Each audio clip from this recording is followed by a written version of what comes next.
Hi, ఇవాళ day 4. ఇవాళ ఎట్లుందంటే 46 ఉందండి టెంపరేచర్. అసలు ఎట్లా అంటారు చూసారా, ఇలా మాకు అక్కడ జేసీబీ వర్క్ చేస్తుంది. అక్కడ లోడ్ అయితే అది ఇలా ట్రాక్టర్లు తీసుకొచ్చి ఇక్కడ అన్లోడ్ చేస్తే దీన్ని నేను ఇదే మిషన్తో,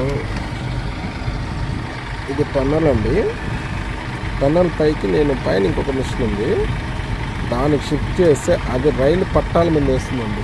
అంటే సెంటర్లో హోల్ ఉంది, ఆ హోల్ పూడుస్తున్నాము. ఎట్లా అంటే చూసారా, అక్కడ పనిచేస్తున్నారు కదా, ఆ మిషన్ ఎత్తి పైన వేస్తే వాళ్ళు దాన్ని గడ్డపారలతో అట్లా కింద వేస్తారనమాట.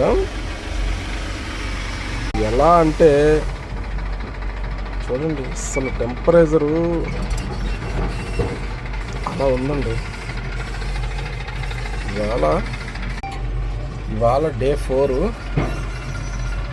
చూసారా, నా వెనకాల ఫ్యాన్ ఉంది, అయినా మాకు టెంపరేచర్ అనేది తగ్గదండి. ఈ 46 ఉండే టెంపరేచర్కి ఆ ఫ్యాన్ వేస్తే దాంట్లో నుంచి వచ్చే వేడి గాలికి సాయంత్రం ఒకటి రావట్లేదు.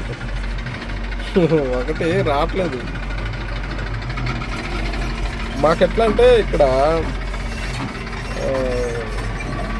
కొంచెం క్యాబిన్ ఉంది కాబట్టి, అయినా కానీ గాలి వీచిందంటే 46 డిగ్రీల టెంపరేచర్కి వేడి గాలికి ఇప్పుడు నేను తుషారు కూడా ఉండదు. సాయంత్రం 5 గంటల బండి దిగితే ఇట్లా తూగుతూ ఉంటుంది. అదే విధంగా బైక్ వేసుకొని మళ్ళీ 18 కిలోమీటర్ల అడవిలో వెళ్ళాలి. కష్టాలు ఎప్పుడు తీరుతాయో తెలియట్లేదు, కానీ బాధలు మాత్రం రోజు పలకరిస్తున్నాయండి. మాకు ఎక్కువ నిమ్మ చెట్లు ఎక్కువ, మా నెల్లూరు డిస్టిక్ అంతా నిమ్మ చెట్లు ఎక్కువ. సరే, అదంతా నిమ్మ చెట్లే. ఈ ఎండలకి ఈ ట్రాక్టర్లు వచ్చి అన్లోడ్ చేస్తా, ఇది ఎత్తి పైన షిఫ్ట్ చేస్తా ఉంటే గాలి తోలితే ఆ దుమ్మంతా కలలేండి. ఎంత ఫ్రెష్గా ఉన్నాను చూసారా, చెమట ఎట్లా పడుతుందో. సాయంత్రానికి ఇట్లా ఉండను, అట్లా అయిపోతుందండి నా వర్క్. ఇది అంటే నేను ఇదే కాదు, డ్రైవింగ్ చేస్తాను, హెవీ లైసెన్స్ ఉంది, ప్లస్ మిషను, వరకొత్త మిషను అన్నీ చేస్తాను. నేను ఆల్రౌండ్ పనులన్నీ నేర్చుకున్నాను.